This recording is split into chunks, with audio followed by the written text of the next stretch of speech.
Okay, how's that? That might be better. Good morning. All right. Can you guys hear me now? That's probably much better. I just shifted the good morning.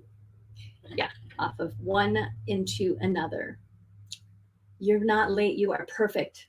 We're just getting started. So, those of you that are just joining, we're just getting started. I just got my mic set up. It's all good. Welcome, welcome, welcome. Good morning to Sophia and Sarah and Kailala. Koi, April's here. Yeah, so go ahead and share where you're tuning in from in the comments. Good, thank you. Yeah, it flipped over onto my other microphone, which I'm not using today. Good morning, Marcia. Good to have you here. Yay. Great. So I'm broadcasting live from outside of Santa Fe, New Mexico, a little town called Las Vegas, New Mexico. Good morning, Darlene. Yay. Hey, Hania from Iraq. Welcome. Glad you could join us. Excellent. Hey, Sophia's from Idaho. We've got Kailala from Kansas. Love it.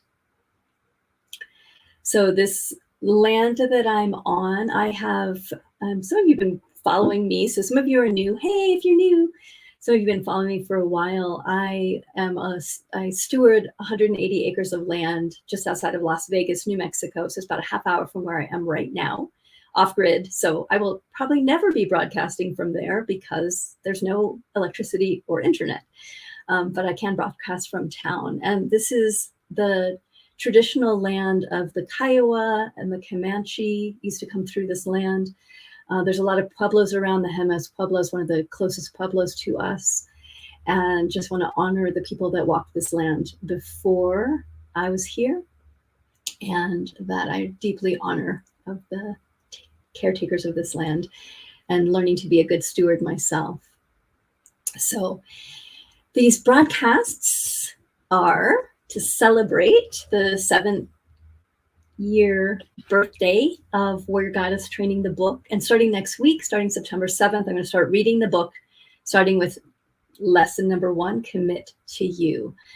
But I just wanted to use the few days before then to just check in with people, say hello, kind of get back in rhythm, because I've been off grid and like not very public for a while now. And I realized yesterday I was feeling just a lot of different things, and I still am, that there's a place I'm in transition right now of having gone for the last kind of 2 months from not being very public, from being a lot more pulled in to about to be a lot more public and a lot more out in the world. And doing more lives, doing more online stuff, doing more live. I'm going to start traveling again. And so my body, in a way, and my psyche is adjusting to that change and to being more public again, to being out in the world. And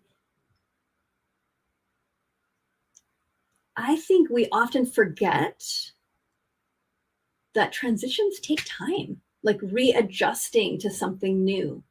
So as we're stepping into September, and there's a lot of newness that's happening, it's like kids are going back to school, we're moving past summer, we're starting to move towards the fall and into winter in the Northern Hemisphere. Climate, there's so much happening in the climate. There's so much happening with Roe versus Wade, which I'm really struggling with right now and feeling helpless around. There's obviously pandemic, there's Afghanistan. So there's all of these things that are swirling about that are not really in our control. We can't control the pandemic or what other people are doing around the pandemic. We can't control what's happening in Afghanistan and the heartbreak that's happening with especially the women there. We can't control the Supreme Court directly, though we can do a lot of activism around that. And so to look at how do we feel grounded and cohesive and capable when there's a lot of things that feel out of control right now around us. And when there's this level of confusion that I think a lot of humans are dealing with right now and navigating. And so it's not about pretending like these things aren't happening or trying to say, well, there's nothing I can do about that completely. There are things we don't have control over, but there's still actions we can take. And when we understand that we both get to surrender to what is and look for, and where can I take action on one hand. Good to see you, Shirley Ann. And on the other hand, to really be where we're at, to honor what transition that we're in. What are we moving away from and what are we moving towards? And one of the things that I always teach about and share about and remind myself is that it's not about trying to put the fear behind us or putting the fear in front of us. It's about understanding that when you hold hands with your fear, when you hold hands with transition, because we're always in transition, and try and pretend there isn't a transition or put transitions in front and make drama around them, we just understand life is about transitions. Transitions bring fear. Life is about birth, beginnings, and endings. Those are both transitions. And in all different areas of our life, we're stepping into new things and we're stepping away from old things. We're in transition. And we can do those transitions unconsciously. We can kind of fight our way through them or push our way through or go unconscious and go numb through the transitions, which doesn't really serve us or anyone. Or we can honor the transitions and bring in ritual, bring in play, bring in creativity into those transitions, as we also honor where we're at. So one of the things I realized that I was feeling this tension inside of myself is that I made this commitment to be public on social media 5 days a week for the month of September. And I woke up today and I'm like, I don't feel like getting on social media. And yet I made this commitment. And I had to really sit with, well, why do I not want to get on social media? Like, what's the tension? And the tension was the belief that I caught myself of, like, I have to be something different. I have to show up and perform, was the old belief that I had, which I rarely do. If you guys have been following me, you know that I tend to just show up as I am. So I had to remind myself this morning, like, baby, if you're not feeling great, just show up that way. You don't have to perform or be anybody different. Just be who you are and show up on social media. So hi, this is me showing up, kind of grumpy, a little bit depressed, a little bit feeling overwhelmed, and also just loving that I get to be in these cycles and that this too will pass. I know this will pass. And that we need more humans showing up in public places that are not putting on masks, that are not trying to pretend that there's something that they're not, but just showing up as we are. So this is my invitation today, that, you know, my idea about September lives was, yay, we get to celebrate the book. This will be so fun. And it will be fun. We will be celebrating. And I don't feel so great today, emotionally. Okay, here we are. And can we love ourselves through discomfort? Because that's what transitions are. My discomfort right now is around relaunching something that a ton of energy has gone into and going, I don't know if it's going to work. It is going to work. It's beautiful. And there's the fear that shows up. And what I've learned to do with fear, and what I always remind myself and remind everyone that I share with, is that fear can stop you by going in front of you and saying, don't go any further. And so you stop living your dreams, you get complacent, you stay comfortable. And that's what fear can do, is it can stop us and keep us from really expressing the fullness of who we are. Or we can keep putting fear behind us and saying, I shouldn't be in fear, that shouldn't be happening. And we end up getting pulled backwards because we're dragging the fear along, even though we're trying to pretend it doesn't exist. It's still there. And it's still holding us back. Or we can see fear as maybe not necessarily a friend, but a teacher, a guide. Because fear shows us the places where we're expanding. Fear shows us the places that we're taking risks. Fear shows us the places that we're doing something different that feels uncomfortable. And that's actually a gift. We're not here to avoid fear.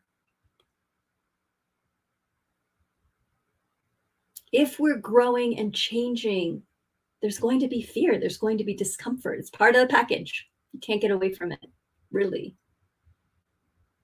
It's like the idea of being vulnerable. You can't be vulnerable and be comfortable. Vulnerability is inherently uncomfortable, as so often are transitions. They're uncomfortable. But can we stay with ourselves through the transition, knowing this is not the first or the last transition? So how do we get really good at being uncomfortable? How do we get really good at doing transitions? And a part of that is by loving the fear, loving the resistance, loving the upset, loving the nervousness. Being able to face and be with what's actually going on for us and not feed it with stories or drama or what should be or what we wish was, but just to be with, and this is where we are now. How do we best support ourselves through transitions? And one of the ways is just by naming them. So that's what I'm doing today, is I'm just naming that I have some struggle right now around some transitions that I'm in, and that I'm being gentle and fierce at the same time. And I found that to be such a great combination, is gentleness, bringing in the gentleness and the sweetness of like, hi, I know you're struggling. Hi, sweetheart. And also the fierceness to say, keep going. Keep going. I got you. Keep going. There's that balance of gentleness and fierceness, which for me are those qualities of warrior goddess, that we bring both of them in. And you can have too much gentleness, which means that you're like, oh, it's all okay. You don't have to make a transition. Let's not be uncomfortable. And you can also have too much fierceness, which is you have to do it. I'm forcing you through. We're going to make this happen. And there's a grinding down and pressure that's different from the invitation that fierceness can bring. Yeah, gentle yet fierce.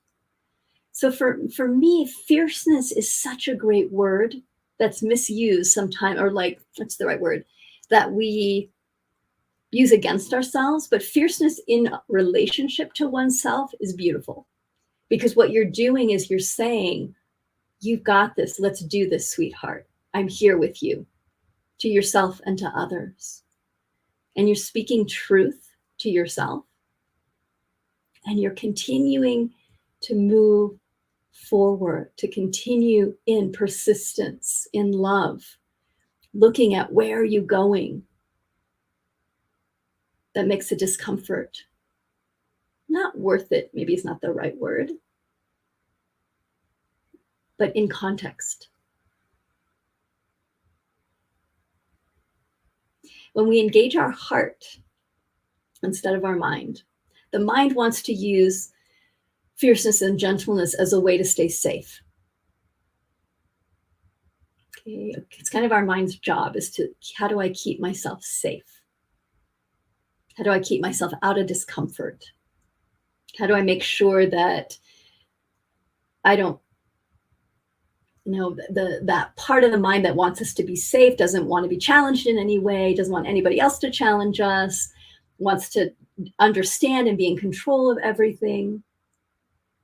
Good luck with that, right? Not going to happen.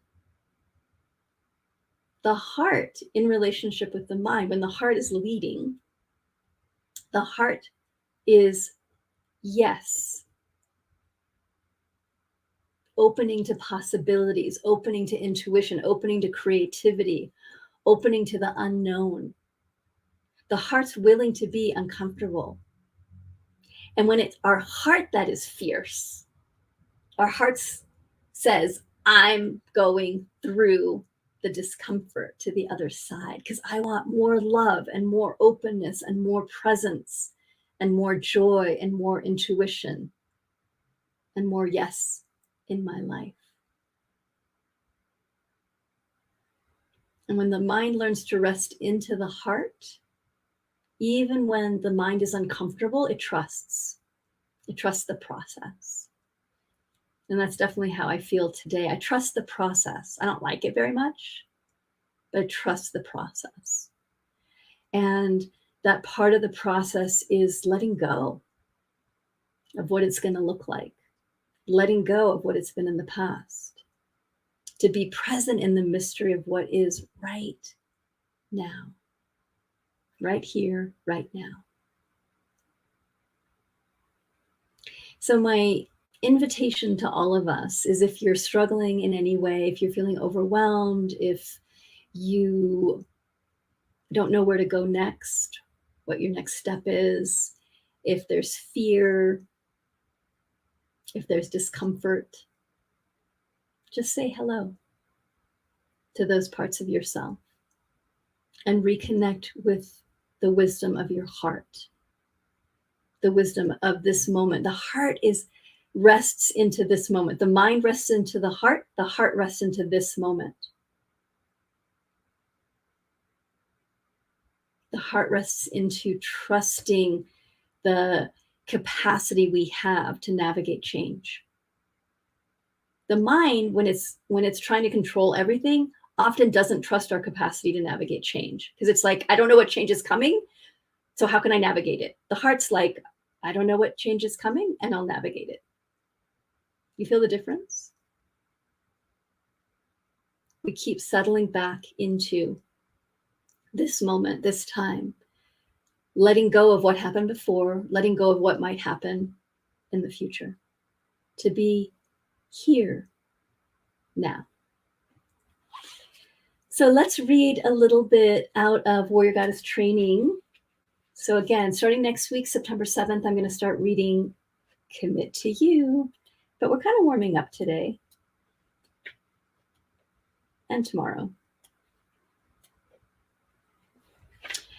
And I'd love any shares. There have been some beautiful shares that are coming through.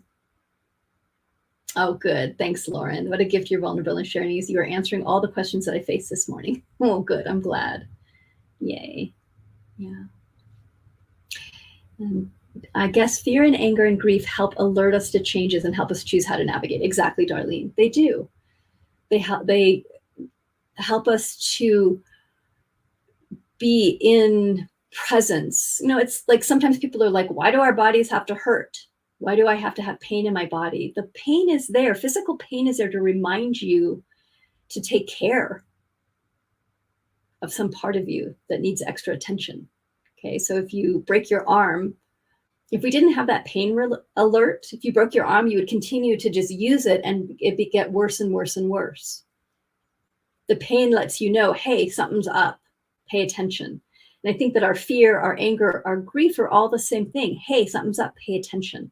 My discomfort, the discomfort I have right now, hey, something's up, pay attention. And so that gives me then the opportunity to drop into my heart to see what's needed here. What do I need? How do I best support myself, this human at this time? Not the human I wish I was, not the mask, but the human that's here now.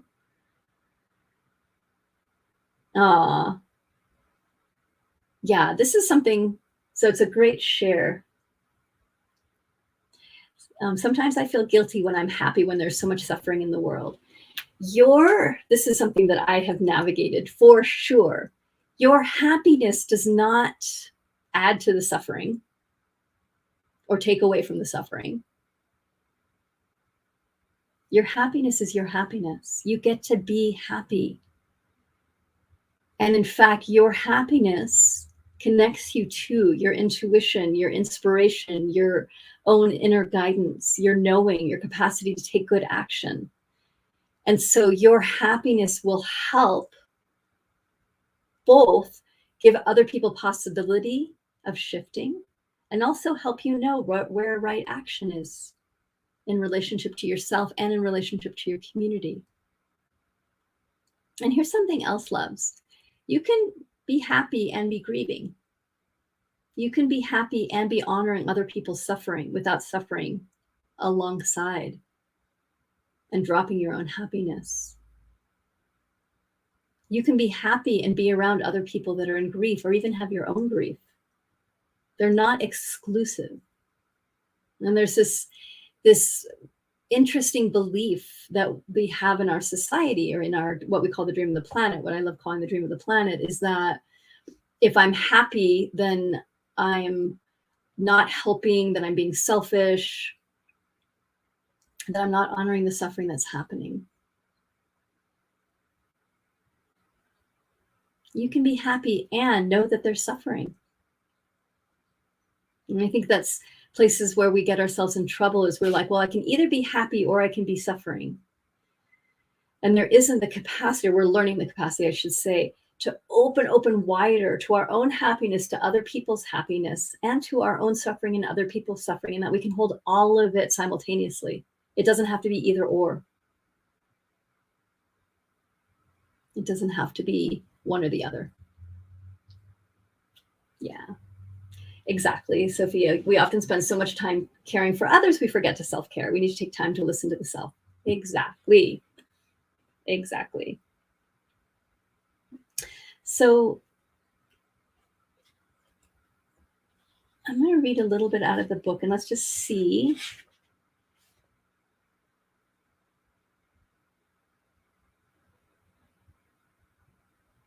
This is perfect. So we're reading from the intro. Beautiful. Thanks, Jody. I love the recap. As women, we are trained to seek out wholeness and value and to find love through others so often. 50 years ago, we were told a husband and children would complete us, and that was about our only option. Today, what makes us worthy might be a beloved, our career, or even following a chosen spiritual path. We rarely see ourselves as perfect just the way we are. We often base our worth on who loves or doesn't love us, if we need to lose that extra 5 or 50 pounds, and if we can juggle 3 tasks simultaneously while keeping a smile on our face. So, perfectionism, making sure that people like us, wanting to be seen a particular way, getting our value through others. Those are all massive recipes for suffering and for going against ourselves and for not being who we truly are.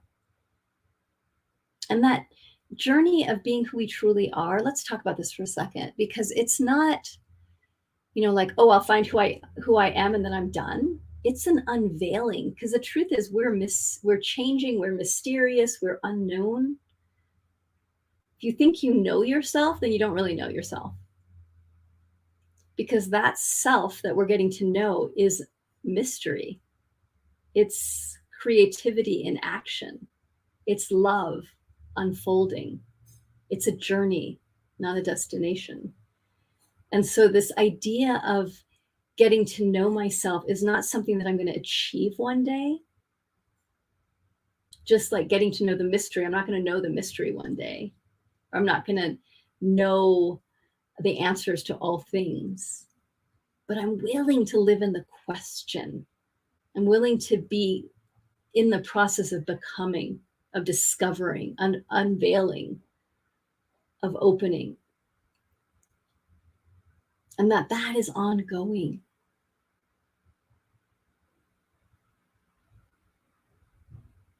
And that there isn't an end. And there isn't a beginning. And that we're traveling together. And what I love is traveling with other people. That we can do things on our own, but we get so much more richness and delight and insight and inspiration and guidance when we journey with others that are on a similar path, when we are working with each other to learn how to let go and be in the mystery and show up for ourselves and to be here, this time, this place, not where we wish we were, not where we were in the past, this time in this place. What if we could show up with ourselves without comparing who we think we should be? And what if we could show up in the world in the same way? This is the world that is right now. Doesn't mean I'm not going to work to change it, but that I'm accepting what is in this moment so that I can be as effective in change as possible. Because it's really when we're really truthful about what is that we can start to make changes. I'm going to say that again because I think it's really important. It's when we are truthful with where we are now and where the world is now that we can begin to make changes. So I'm going to read one more paragraph and then we'll close for today. The New Women's Revolution is an evolution from being other-focused to being inner-focused. When our attention is trapped by fearful shoulds, what ifs, and don'ts, we scatter our energy and struggle with knowing what is authentic for us. When we bring our attention back to discovering who we are on the inside, not who we wish we were or who we think we should be, we begin a sacred path of transformation toward our innate, authentic, embodied power. This is the path of the warrior goddess. So thanks for joining me today as we settle into a new rhythm, as I settle into a new rhythm. And I just wish you all so much love this week, wherever you're at. Just know that you are seen, you are loved, you are held, that you don't have to be any different than you are, and that you have capacity to change and grow and unfold and learn and expand, and that you're right on time. Honor the fear, honor the discomfort. Don't let it get in front of you and stop you. Don't let it get behind you and pull you back into the past. Let it be beside you. Keep self-soothing, stay steady, spend more time integrating in stillness. Take care. Be gentle and be fierce. Join me tomorrow if you wanted for another broadcast. Thanks, Irma, everyone. We're back tomorrow at 7 a.m. Los Angeles, 10 a.m. New York, 5 p.m. London, 5 days a week through September, maybe beyond. September 7th, we'll start reading Warrior Goddess Training. And last thing is we've got a webinar coming up in a couple weeks that I'm really excited about, warriorgoddess.com/power, how to claim your warrior goddess power, 5 steps to owning your courage, your voice, and your wisdom. There's like 4 different times to choose from. So sign yourself up. There'll also be a replay. So warriorgoddess.com/power. And I'll start giving things away next week, probably. Happy birthday, Warrior Goddess Training. 7 years old. We're celebrating all month. Love you all. Take good care of yourself. And we'll see you very soon. Bye-bye.